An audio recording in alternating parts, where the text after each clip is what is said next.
Hello, viewers of YouTube. I'm William Brett, and I'm your Dragonologist, and I am back. So, a quick summary. I've been gone away for a while simply because I finished college that semester, came back to a town, old town, living in a basement. As you can see, I have moved. I have moved locations. So, right now, I have been very hectic trying to find work and just didn't have the free time to make these videos, even though there's not much time when I'm doing the videos. It's mostly research and just looking up the terms and everything to make sure the information I'm spewing is accurate. But today, I thought I would try a decently big video since I've been away for so long to make up for the lost time. So, what we're going to do for today's video is the discussion of dragons in modern media, such as movies, books, video games. So, I'm going to cut them up in different parts. So, I'm going to release 3 videos of the different ones. The time I'm going to try to be as accurate as possible. The books one I might be a little bit low on because I haven't read too many books on the media, and I like to experience the cultural relevance rather than just looking it up, so that way I can get my own input. Even though, say, most of my videos have been about research into it, except for the Pokemon and Yu-Gi-Oh one, since that's stuff I can interact with physically. But so, with that said, we're gonna start with video games since it's the one I've interacted with the most. And to be fair, there's a lot of dragons used in video games, since video games is interactive media. Bosses are usually used for big dragons. Dragon is a boss. So, dragons in video games, there's a lot of them. There's Dark Souls, there's Skyrim, Pokemon has dragons. For some reason, I'm having a brain fart. But there's a whole bunch of other games that I can think of, and I'll go through them through this video. But yeah, so the dragons in these games are typically used as a lot of bosses. So rather than trying to make it all general, I'm just going to go through the list of dragons in the video games and ones I've experienced and their interpretation, and then probably give some final thoughts. So starting with Dark Souls, the game that I played probably the most out of, has sort of an interesting take on dragons where it doesn't say they're evil or good. It just sort of depicts them as neutral, that the world that they're from is gray. So that means it seems like they are more of a creature of instinct and more predator, but they also have some kind of form of higher intelligence. Since you can join a Dragon Covenant, and it's obvious they have some kind of culture and some kind of semblance of things, but to them, the world was gray, and when the man made fire, so came the darkness. So it's like dragons are forever still. There's never good or bad from them, which I thought was pretty interesting. And in the game, you don't experience any dragons until in the DLC, where you actually do fight an actual dragon. And that was pretty interesting, and I thought was very unique and a cool thing. And especially with Dark Souls 2, you fight even more dragons. So within the Dark Souls series, dragons have always been depicted as the neutral creature, that they have been just destroyed. They've just kind of been destroyed because man was like, we got fire, we have power to kill him. There's never really been given any kind of indication of what harm they've done, especially when you look at the world that man have created. It's been a lot more harmful than whatever the dragons could do.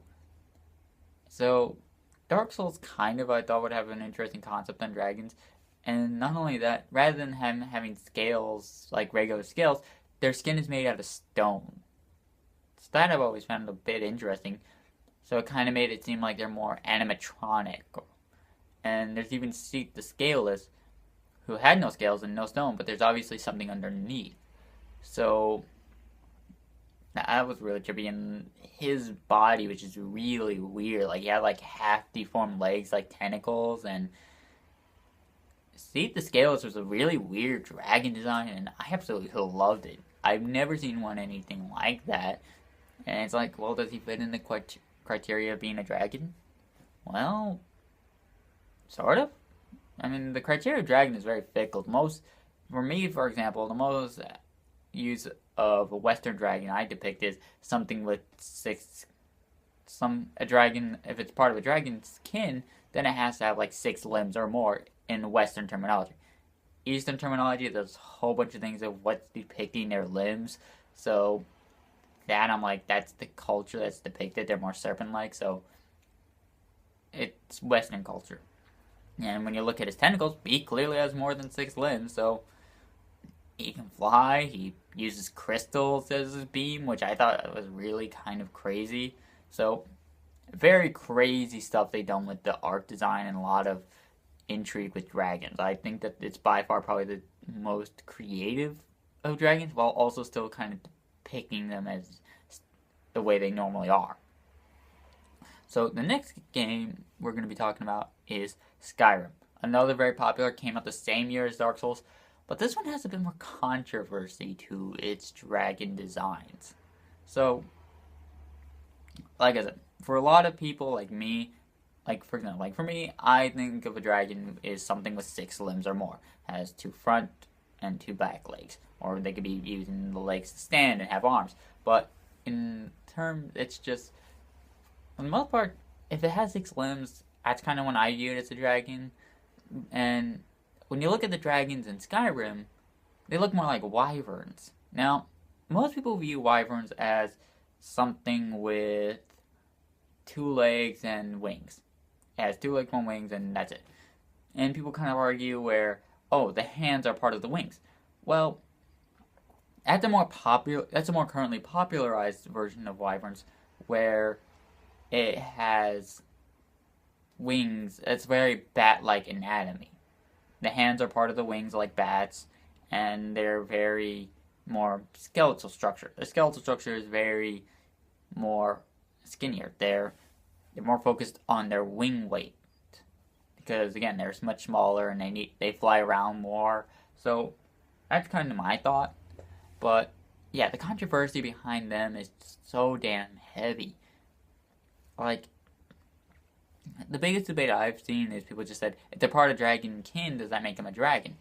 Yeah, no, it really depends. It's for the cultural resemblance. Like, okay, you can call them dragons, yeah, sorta. They are part of the dragon kin. They are related to dragons. Wyverns are, but are they exactly dragons? Well, it really comes down to what you view it as. For me, now this is just my personal perspective. No one else really does this as far as I'm aware, but for me, it's kind of like there's a lesser form of dragons. Like there's a hierarchy on dragons. So you got the high elder dragons, which are usually in media always depicted as the highly intellectual ones, creatures treated as gods. The one that essentially they're smarter than humans, they guide humans, and they are basically gods. And then you got the bestial dragons, which are the common ones we look at, the ones that are just creatures of instinct. They're the more stupider dragons. They're the ones that go around, eat and burn, and just try and survive. And then you got like wyverns, you got drakes, you got worms, you got all the other kind of dragons that are beneath that, and each one just kind of goes down the totem pole of survivability. It's kind of like how we're not going to call a monkey a human. We're going to call them sapient, we're going to call them homo sapiens, but we're never going to call a monkey a human. And that depends on your belief of evolution. The high elders are top of the evolution food chain while it just goes down. And I think that for some, if you want him to be called a dragon, they have to reach a certain point of evolution to be the big monstrous creature. And the rest are just part of their kin. They are not recognized as dragons as much as, say, a monkey wouldn't be recognized as a human. Or chimpanzee, apes. Since I guess we're more related to apes than monkeys. But, so, yeah. It is definitely a interesting concept. And that's just kind of my theory, my view on their evolutionary chain. And that's kind of what what Skyrim has done for dragons. They say that these are dragons even though they kind of have the anatomy the physical anatomy more of a wyvern, and to some people, it really depends on how you look at it. So, with Skyrim said and done with that, let's go on to the game that I've been hinting at, Dragon Age. Dragon Age is probably the most interesting one, simply because it's so boring in the way it does its dragons, yet it kind of sticks closest, I guess, to culture in history. Like, if say dragons were real, most dragons are depicted being like these big creatures that guarded treasures, and it's like, okay, you kill them, you get rewarded for it. But the archdemons were a form of dead dragons. Dead dragons all hidden underneath, and they're like the old gods. So, the archdemon is technically the form of a dragon, kind of a corrupted dragon, I guess. And to that's kind of been interesting, because it really does kind of show that they are gods. They are above man, and even then, in Dragon Age, when there was a high dragon, there were a group of cultists treating it as a god. Now, one thing that I will say that a lot of other games with disagreement is when they introduce drakes into Dragon Age. The design is very lazy to me. The drakes in that just look like mini dragons, nothing more. They just look really small. They just look like small dragons, not like draglings, which are the baby ones, but like just Drake. And it's like, well, Drake is supposed to be a flightless dragon, isn't it? I mean, look at Dungeons and Dragons. If you look up their design of a Drake, their Drake is more dog-like, because that's kind of what Drakes are for most. They're really small dogs, or well, small dragons that are like dog-like, I guess. But I don't know. For me, Dragon Age has kind of the most laziest, but yet the most accurate to an extent. Even though if Drakes are maybe the most lazy and maybe not too accurate, depending on what form you follow. But kind of weird, I guess. I should hate it because it brings nothing new to the table. But again, it's kind of like good old fashioned dragon with massive amount of treasure. Go kill it, gain some money. Even though me being a dragon lover, I think that's abhorrent, and you should go to hell for that. You cruel, cruel son of a bitch. So, with that, the other game I wanted to talk about was Dungeons and Dragons as well. I really wanted to talk Dungeons and Dragons about it because, again, that's essentially what created dragons in modern culture. A lot of things follow that as their modern depiction. So, with that, honestly, what am I supposed to say? It's Dungeons and Dragons. They're very kind of probably, I guess, the go-to idea of what dragons should be in most books, most novels that are just in games. And the thing that I kind of noticed is dragons are they're benevolent and good. Like the video I've done in Western culture of the Celtic dragon, where the females are evil and represent like bad crops and destruction of playing fields, while the other one is benevolent and growth and everything. Scandinavian? I think it was Scandinavian. Might have to double check my own research. But if you doubt me, just go back to watch the same video. So, with that's kind of how they do it with the dragons in Dungeons and Dragons. You got the chromatic dragons, which are more natural, more skin, and more scales.